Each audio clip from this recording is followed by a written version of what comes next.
Hi, I'm Jeanette Pincus, and I'm going to be interviewing Cindy Sweet Moskowitz today. And this is Thursday, January 26, 2023. Cindy, I'd like to first ask you, uh, what was your path to get to be Federation president? Well, my parents were active in Federation, and that was a natural part of my life. My dad was board chair 30 years exactly before me. And in my growing up, what I heard about was community needs.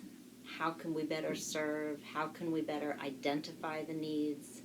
Who else could we bring in so that we can raise the funds and provide the leadership so that the Jewish community had the opportunity to grow and be vibrant and strong so that we could support Jews all over the world in communities, and my parents felt a strong connection to the global Jewish world.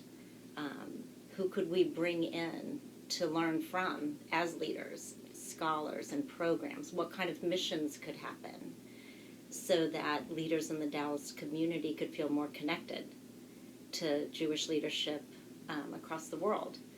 So that's what I grew up with, and it felt warm and loving and fun. They had great admiration for the professionals who worked at the Federation, and they thought they were brilliant and knew so much and were able to take the passion of the volunteers and bring it to real impact in the community. So in my own leadership, when I was on the Federation board, I became an officer, and the person in front of me who was probably going to take the position had to step out, and I said yes and came in. So that's not an unusual thing to happen in organizations all the time. It happens all the time. But anyway, that's how I became chair. Okay. Um, what else did you do? Like, there was a leadership growth that you were doing in other organizations and synagogues that you were. Um, well, when my husband and I moved here from New York, I grew up here, but went to school and through his residency in New York. Um, our first passion was our synagogue, building a synagogue on Shea Torah. And I grew to care about it and love it so much, and had my first experience with leadership and chairing a board and chairing a capital campaign there. And it was hard to imagine that something else would get under my skin in that same way. And I had had Federation experiences through Young Leadership, and Younger Set was really the place to be at the time. So I had done those things, and I had been on the Federation board in those positions over the years. But when I came back to Federation, there had been a big change. I think it was about 2008, where the board had gotten to almost 100 people. So representatives from different organizations and different divisions all sat on the Federation board. And there was a big shift to have a smaller board. And so my first time on that board was on that smaller, more working board was after I had finished my leadership at the synagogue. So I came in 2013. Okay, so that's the year that you became chair of Federation was 2013 till what 15. year? Till 2015. Okay. What was the Federation's official name at the time? Because I know it has. It's changed, Jewish Federation of Greater Dallas. Okay. Various leaders that you had during your tenure. Who did you say? Let's see. Nate Levine really stands out. He was already a significant donor to the organization, but he hadn't been in leadership there. And I remember when we asked him to chair the campaign, he said, gosh, no one ever asked. And it was such an important learning that even people who are leaders in their giving can have so much to offer in leadership of the organization, and he came in and did a wonderful job as campaign chair. Janet Beck and Cynthia Feldman were major gifts chairs, and they were passionate about the culture, and really wanted it to be more small gatherings and one-on-one conversations. And so I remember that. And I had a very strong officer group, and who were all very helpful. We also had significant national leadership happening during my term. Lillian Pincus came in as chair, president of APAC, and that was such an important position, and the community was so proud and supportive of her. And Stan Rabin began his tenure as president of JDC, and such an important global organization. And Harold Gernsbacher had started his national leadership at JFNA, and my immediate the chair who was going to precede me is Dan Prescott, and so we worked closely together. So his leadership was really strong, and then professional leadership. Thank you. Were there any coalitions with organizations or government outside of the Jewish community? At the time, Marlene Gorin was finishing her tenure, her really important tenure here, and Anita Zussman-Eddy was coming in. And we were involved with different interfaith, intergroup coalitions. What stands out is the Poverty Task Force at the time in Dallas. So we were, that's mainly what I remember. And then Anita, rejuvenated a lot of relationships after that. What significant local, national, or international events had an effect during the time? The most significant things that happened where there was the kidnapping of the 3 teens in Israel, Eyal, Gilad, and Naphtali. And there was such heartache. It was very significant. We had a vigil, and people from all the organizations and temples and synagogues came together, and it was very much felt as individuals because the parents had spoken, and we saw ourselves in them, and it was very significant. And I remember the bishop at the time, Bishop Farrell, came and sat and visited with a few of us in the boardroom at the Federation, and he said, how can we help? How can we shoulder some of this? And he ended up putting a picture of those 3 teens in his newsletter that went to, I think, 1.2 million Catholics in his diocese. And it was just shared pain across the community, and even with our partners in other faiths. So that was very significant. Then the war, the Gaza War, Operation Protective Edge, and that really again brought people from across the community together. We had a big rally for Israel.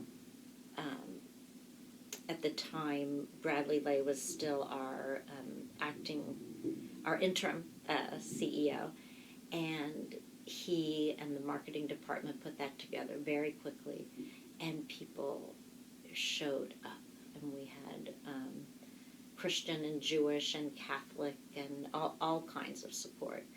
And I remember that the governor, who was still Governor Perry at the time, came back from vacation, and we that was also very personally felt because there were so many alerts, and we really understood and saw pictures of people having to go into shelters. And in fact, I went on a mission during that time, and my sister lives in Israel, and we were visiting, and the alarm would go off, and we would have to walk into the shelter, Or when we were at a hotel, we would walk into the stairwell, and people saw that. I remember going into one shelter where a woman, a very fit, physically capable woman who was in a wheelchair, couldn't get in. She couldn't get over the threshold of the door. And people heard those stories and saw, cars stopping on the highway and having to hop on the side of their car. And so again, the community came together in that case. So those were very significant events. And that's what I remember of the time.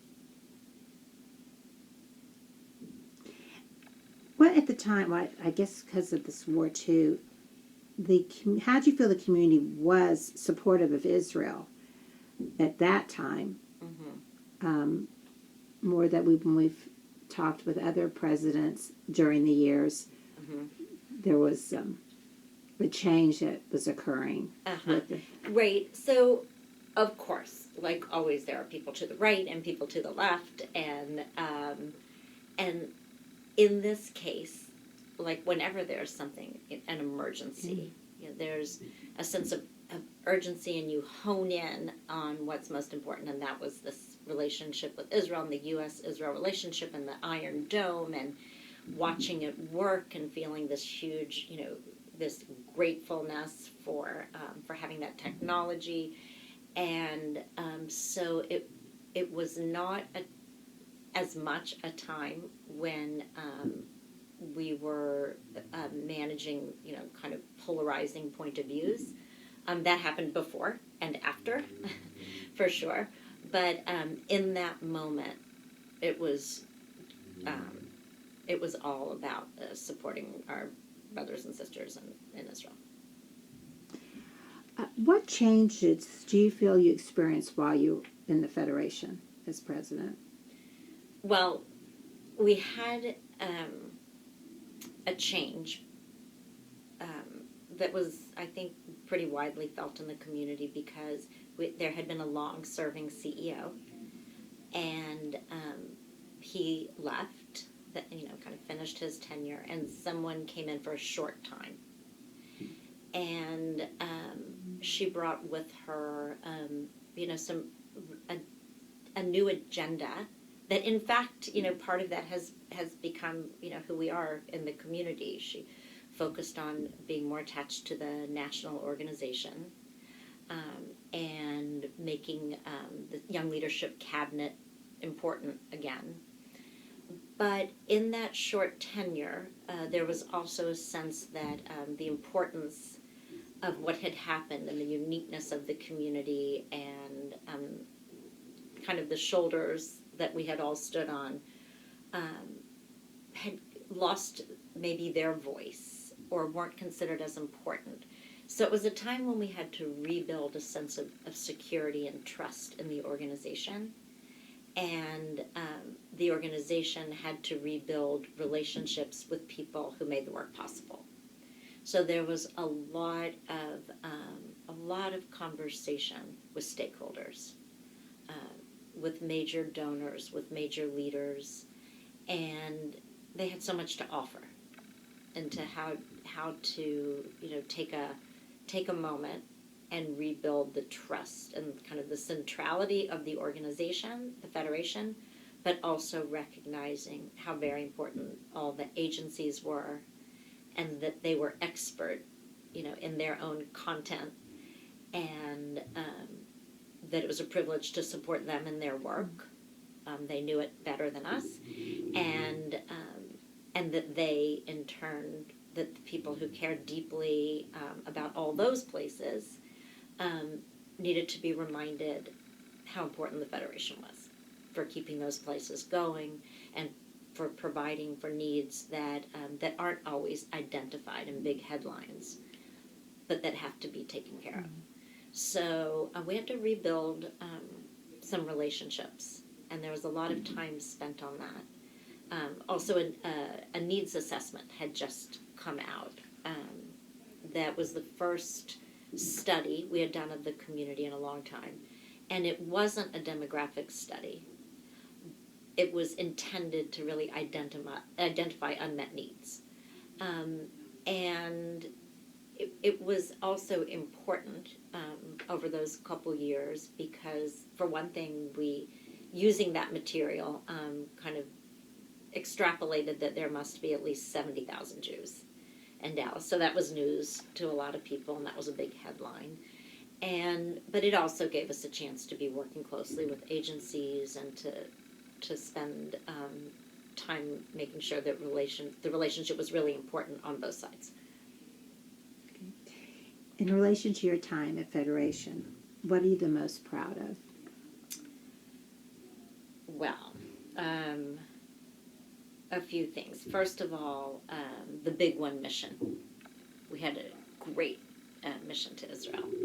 And Sarah Goldman, who worked here at the time, and Bradley Lay, and the mission leadership put together just a really fun, big mission. We had about 4 buses. And also at the time we had gotten closer to our partnership region in the Western Galilee. And so on the mission, we actually took a train. I don't think it exists anymore, but we took a train up to our partnership region, a decorated train. And we paid attention to a lot of small businesses there that individuals had developed relationships with. And it was really serving its purpose at the time of building connections, people here and people in the Western Galilee.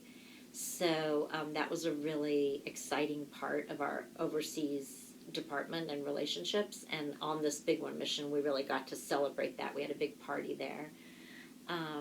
So I was really proud of that mission and how many people went. I was proud that our interim CEO, who was not interested in the CEO job, decided to take the job.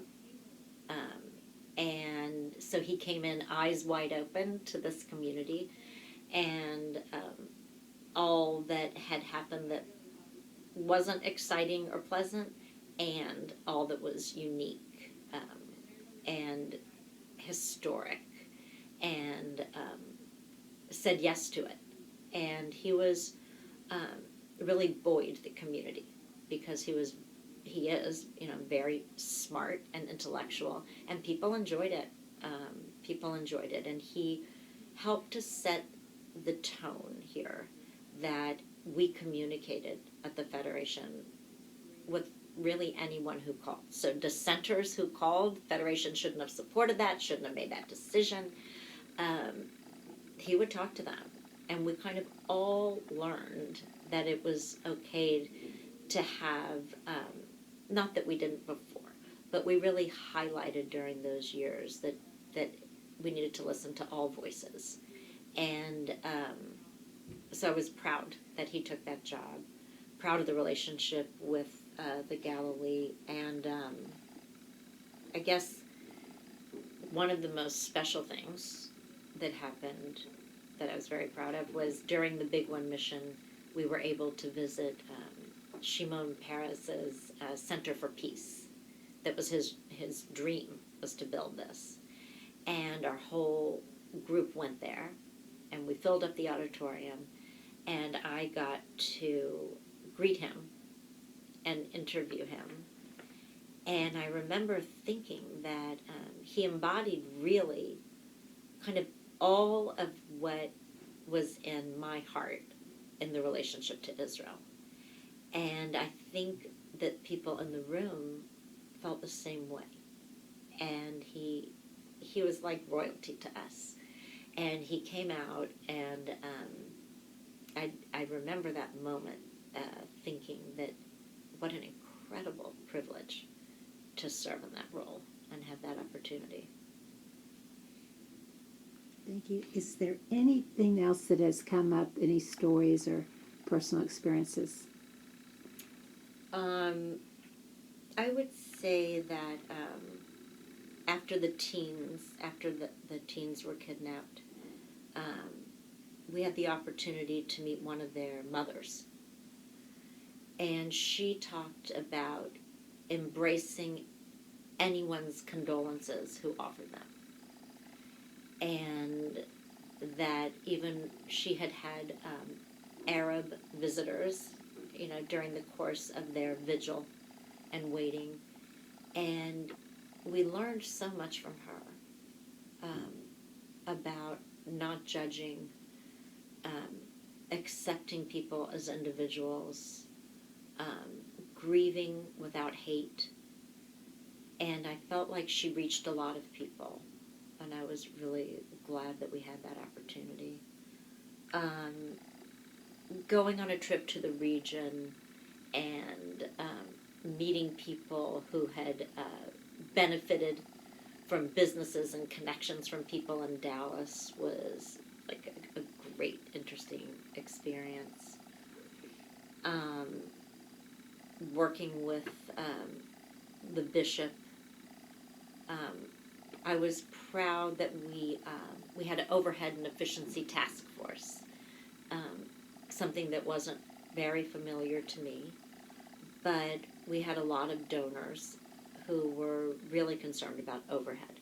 It was a big topic at the time, and it was kind of bleeding out into conversations about anything else. And I think it was Dan Prescott and also David Jennikov who suggested having a task force. Let's just put it out there. And we had Sandra Veeder and Alan Shore chaired it.